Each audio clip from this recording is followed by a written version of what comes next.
Football ഭ്രാന്തനായ എന്റെ cousin ബാസി വർഷത്തിലൊരിക്കൽ എന്നെ വിസിറ്റ് ചെയ്യാറുണ്ട്. UK-യിലുള്ള ജനങ്ങൾക്ക് ഫുട്ബോൾ എത്രത്തോളം ഇമ്പോർട്ടന്റ് ആണെന്നുള്ളത് 2 വർഷം ലിവർപൂൾ ആൻഫീൽഡ് സ്റ്റേഡിയത്തിന്റെ ചോട്ടിൽ ജീവിച്ചപ്പോഴാണ് എനിക്ക് മനസ്സിലായത് കേട്ടോ. ബൈ ദ ബൈ, ഇന്ന് നമ്മൾ വന്നിട്ടുള്ളത് മാഞ്ചസ്റ്റർ എത്തിഹാദ് സ്റ്റേഡിയം കാണാൻ. ഈ വെബ്സൈറ്റിൽ പോയിട്ട് ഓൺലൈൻ ത്രൂ ടിക്കറ്റ് എടുക്കുന്നതാണ് എപ്പോഴും ചീപ്പ്. സ്റ്റേഡിയം ടൂറിന് ഒരാൾക്കായത് £26 ആണ്. ഉള്ളിൽ കയറാൻ വേണ്ടിയിട്ടുള്ള സെക്യൂരിറ്റി ചെക്സ് ഒക്കെ കഴിഞ്ഞ് അവര് തന്ന ബാഡ്ജും കഴുത്തിലിട്ട് നമ്മൾ നമ്മുടെ ഗൈഡിനെ കാത്തു നിൽക്കുകയാണ് കേട്ടോ. ബാസി ഭയങ്കര എക്സൈറ്റഡ് ആണ്. അങ്ങനെ ഗൈഡ് വന്ന് നമ്മുടെ ഗ്രൂപ്പിനെയും കൂട്ടി ഓരോന്ന് എക്സ്പ്ലെയിൻ ചെയ്തിട്ട് സ്റ്റേഡിയത്തിന്റെ ഉള്ളിലോട്ട് കൊണ്ടുപോയി. 2002 കോമൺവെൽത്ത് ഗെയിംസിന് വേണ്ടിയിട്ടാണ് ഈ സ്റ്റേഡിയം ആദ്യമായിട്ട് ബിൽഡ് ചെയ്തത്. പിന്നീട് ഫുട്ബോൾ ക്ലബായ മാഞ്ചസ്റ്റർ സിറ്റി ഇങ്ങോട്ട് മൂവ് ചെയ്ത് ഇതൊരു ഫുട്ബോൾ സ്റ്റേഡിയം ആയി മാറി. അതിനുശേഷം എത്തിഹാദ് എയർവേസുമായി പാർട്ട്ണർഷിപ്പിലായി റീബിൽഡ് ചെയ്തതിനു ശേഷമാണ് എത്തിഹാദ് സ്റ്റേഡിയം എന്ന പേര് വന്നത്. ഏകദേശം 60,000 പേർക്ക് ഒരേ സമയം കളി കാണാനുള്ള സൗകര്യം ഈ സ്റ്റേഡിയത്തിന്. ഫുട്ബോൾ കൂടാതെ Coldplay, Ed Sheeran, Taylor Swift ഇവരുടെ വലിയ കൺസേർട്സും ഇതിൽ നടക്കാറുണ്ട്.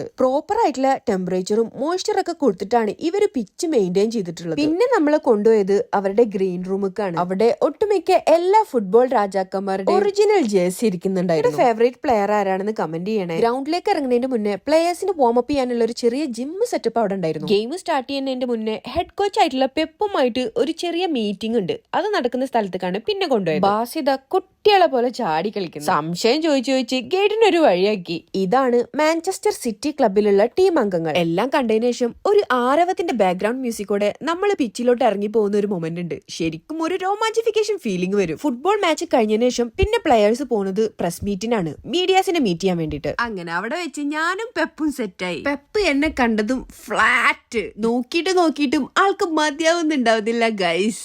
ബൈ ദ ബൈ, അത് AI പെപ്പായിരുന്നു കേട്ടോ. അങ്ങനെ കുറെ ഫോട്ടോസും കാര്യങ്ങളൊക്കെ എടുത്തതിന് ശേഷം സ്റ്റോറി പോയിട്ട് നമ്മൾ ഒരു കോയിന് വാങ്ങിച്ചു. ഒരു സുവീനിയർ പോലെ സൂക്ഷിച്ചു വെക്കാലോ. മാഞ്ചസ്റ്റർ സിറ്റി ഫാൻസ് ആയിട്ടുള്ള നിങ്ങളുടെ ഫ്രണ്ടിന് ഈ വീഡിയോ ഷെയർ ചെയ്തോളൂ കേട്ടോ.